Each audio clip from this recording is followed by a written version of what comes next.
আসসালামু আলাইকুম রহমতুল্লাহ। প্রিয় শিক্ষার্থী ও দর্শক বন্ধুরা, আজ আমরা জানবো ইকলাব সম্পর্কে। ইকলাব অর্থ পরিবর্তন করে পড়া। ইকলাবের হরফ একটি, তথা বা।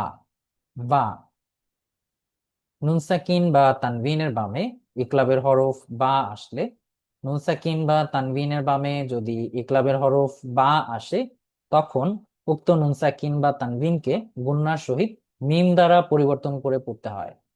উক্ত নুন সাকিন কিংবা তানবিনকে মিম দ্বারা পরিবর্তন করে পড়তে হয়। যেমন আমরা দেখতে পাচ্ছি নুন সাকিনের বামে ইকলাবের হরফ বা এসছে। নুন সাকিনের বামে ইকলাবের হরফ বা এসছে, অর্থাৎ আমাদের এই নুন সাকিনটিকে মিম দ্বারা পরিবর্তন করে পড়তে হবে। তখন আমরা বলতে পারি মিম বা দি। এই নুনটাকে আমরা আর নুন পড়লাম না, আমরা বলছি মিম। মিম নুন জের মিম না পড়ে আমরা পড়ছি মিম। মিম জের মিম। মিম।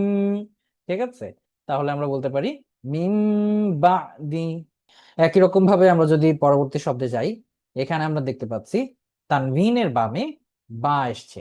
তানভিনের বামে এখানেও ইকলাবের হরফ বা এসছে। তাহলে আমাদের এই তানভিনটাকেও মিম দ্বারা পরিবর্তন করে পড়তে হবে। যেমন আলিমুম বিমা। আলিমুম বিমা। তো এভাবে আমরা ইকলাব করে পড়বো, অর্থাৎ মিম দ্বারা পরিবর্তন করে পড়বো।